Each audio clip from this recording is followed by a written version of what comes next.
Welcome back. આગળ વાત કરીએ તો સહાય પેકેજને લઈને ભારતીય કિસાન સંઘના પ્રહાર સામે આવ્યા છે। ગીર સોમનાથ ભારતીય કિસાન સંઘના ગંભીર આક્ષેપ સામે આવ્યા છે। રાજ્ય સરકારની જાહેરાત ખેડૂતોની મશ્કરી છે, આ પ્રકારનું નિવેદન આપવામાં આવ્યું છે। ત્યારે સરકારે સહાય પેકેજ જાહેર કર્યું છે તે ખેડૂતોની મશ્કરી કરવા માટે કર્યું હોય તે પ્રકારના આક્ષેપ કરવામાં આવી રહ્યા છે। 100% પાક ધિરાણ માફ કરવામાં આવે તેવી માંગ હતી। આ વર્ષની શરૂઆતથી જ ખેડૂતોની માઠી દશા બેઠી છે, આ પ્રકારના નિવેદનો સામે આવ્યા છે। ત્યારે મહત્વનું છે કે જે રાહત પેકેજ જાહેર કરવામાં આવ્યું છે તે માત્ર ને માત્ર ખેડૂતોની મજાક ઉડાવવા માટે કરવામાં આવ્યું હોય તે પ્રકારનું કિસાન સંઘ દ્વારા નિવેદન આપવામાં આવી રહ્યું છે। ત્યારે ખેડૂતોને ₹10,000 કરોડનું સહાય પેકેજ અને 16,000 ગામોમાં ખેતી પાકને જે નુકસાન થયું છે તેને લઈને અનેક સવાલો અહીંયા ઉઠી રહ્યા છે અને નુકસાન પર રાહત કેટલી છે તેની પણ માહિતી આપને આપી દઈએ તો મગફળી, કપાસ અને ડાંગરને ખૂબ જ મોટી માત્રામાં નુકસાન થયું છે। આ વખતે દિવાળી સુધી જે માવઠું રહ્યું છે, જે કમોસમી વરસાદ રહ્યો છે તેના કારણે થઈને ઊભા પાકને નુકસાન પહોંચ્યું છે અને મહત્વનું છે કે અનેક જે પાક છે તે ઊભા પાકને નુકસાન થયું છે અને તેના કારણે ખેડૂતો સહાયની માંગ કરી રહ્યા છે। પરંતુ જે જાહેરાત કરવામાં આવી છે સહાય માટેની તે માત્ર ને માત્ર ખેડૂતોની મજાક કરવા માટે કરવામાં આવી હોય તેવા પણ આક્ષેપ કરવામાં આવી રહ્યા છે।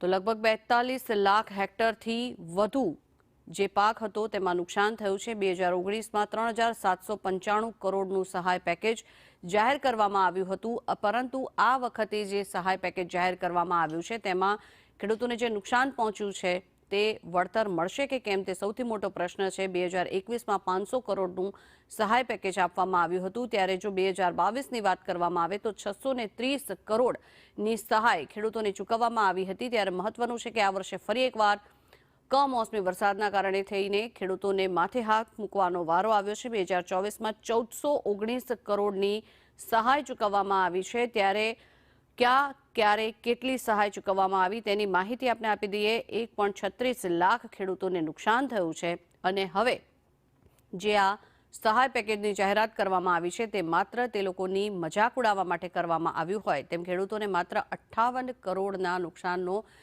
અંદાજ છે। ત્યારે મહત્વનું છે કે જે રીતે આ નુકસાન થયું છે ખેડૂતોને વળતર ક્યારે મળશે તે સૌથી મોટો પ્રશ્ન છે, કારણ કે અત્યારે જે આ જાહેરાત કરવામાં આવી છે તેમાં માત્ર ખેડૂતોને જાણે મજાક કરવામાં આવતી હોય તેવા દ્રશ્યો સામે આવ્યા છે।